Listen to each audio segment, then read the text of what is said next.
And I want to emphasize, it's not the Google tool that necessarily makes this happen. Sure, it helps.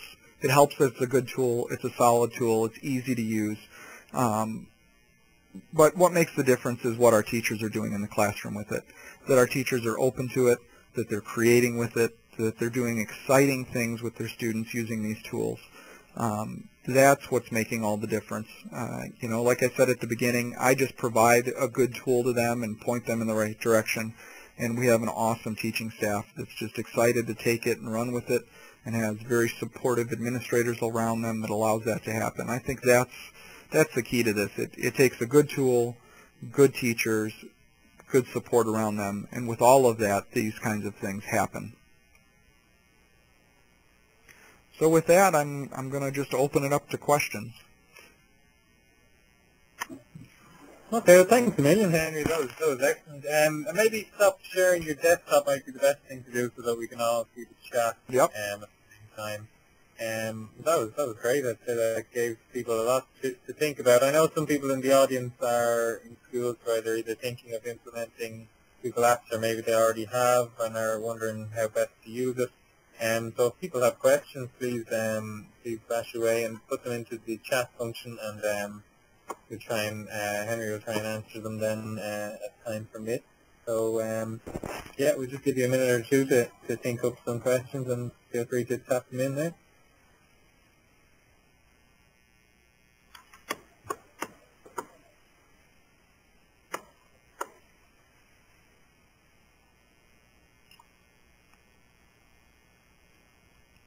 While we're waiting for any questions to come up, I'll take a second to mention that if this at all interests you, take a moment to go to the Google education page. Make sure you go to the Google Apps EDU page, and then go to the resource page. And there's a lot of webinars there and helpful information, ways to get started, and some user groups are out there to help you along as well.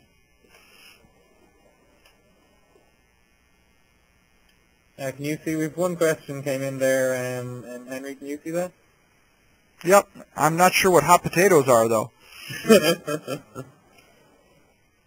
No, well, if you're not sure, I think we'll have to leave that one. So there's a couple more coming in there. Oh, maybe you can't see, that's the host privately, so I'll just relay this one to you here, Henry. So do you have any concerns over the Patriot Act? Up here in Canada we do, and it's one of the main reasons why schools aren't switching to Google Apps. Well, Google on their website addresses these. With the Patriot Act, we're not concerned about that.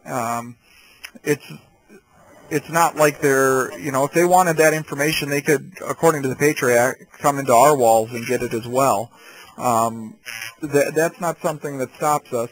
If there's a legal reason for an agency to get a hold of our information, then that's the courts to decide, and they're going to get it one way or another.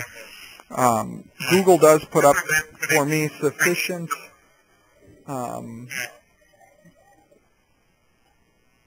documentation to make me comfortable that our information is secure and is ours.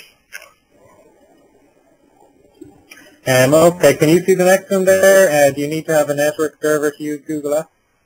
You just need to be able to get to the internet. Everything else is hosted with Google. Okay, the next one there. Are there any apps you recommend for language teaching? I don't know if you have any experience in language teaching, Henry? Well, the apps that would definitely be good are, I would think, Talk, if you're going to do chat back and forth between students and have them talking to one another, or you as an instructor. Then, you know, if you're doing language teaching, the new Google Docs has lots of features in there that will help you, and of course the tools like Translate and those kinds of things. Okay, we have an explanation here from where hot potatoes are games you can make and save as HTML and put up on a website. So, yeah, you can embed any of that HTML into Google Sites. It's very easy to work with. It's kind of a combination of a wiki and a web page creator. Very nice, simple tool to use. Great. Can you see the next one there? It's, hi, are you Google Docs? Maybe I'll just relay the question just so others can hear, because it's just to us that they won't be able to see it. So Christine is just asking, I use Google Docs for student assignments, but I find it difficult to keep track of all the documents. Do you have any tips on keeping things organized? I think some of the things we've seen here is have the students create a folder and share that folder with the teacher, and then anything that they share with the teacher should be dumped into that folder. That allows you to see it in folders separate from yours. Also with Google, the trick is to use the search feature. Google is more about searching than sorting. Okay, well, here's another one now. So in an environment where teachers are not immediately enthusiastic about ICT in education, how would you encourage buy-in and use by teachers? Well, I think, it centers around staff development, but it helps if you offer them a tool that's easy to use, that, is very natural for what they're doing each day, and all of these tools seem to be that. We just did this huge email migration that had our entire tech staff and administration very concerned about making the move, especially we did it mid-year. And when we went around and talked to people afterwards, we got responses from people that we were very concerned about, saying things like, oh, well, it's just email. It's not that big of a deal. I figured it out right away and not a problem. So when you hear those kinds of things from the people that are end users using it that you would have been concerned about, you know that these are easy tools and that they just come naturally to people out there. Next one here. What happens if you already have a network in place with censoring in place using a server? What would be the procedure when starting up apps? Well, we do have that in place. We are filtering or censoring certain traffic that comes through. We had to work with our filtering product to make sure, with that company, to make sure that all of our traffic would make it through just fine. So that's what we did to make sure that it would get around it. Okay, well I think, unless I'll give just a couple of seconds for people if they have any more. Other than that, we can wrap up here. Yeah, I think so. So I'll just take the time. Oh, sorry, one more. We'll make this the last one. So, does anyone know how it works with schools' broadband? We're not seeing a lot of increased traffic from it. We're seeing some.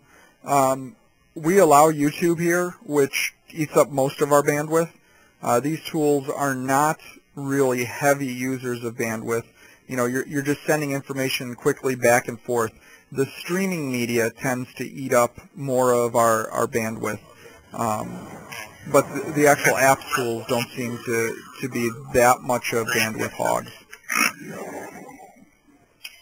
Okay. Well, I think we'll wrap it up there then, guys, unless you have any more really pressing questions.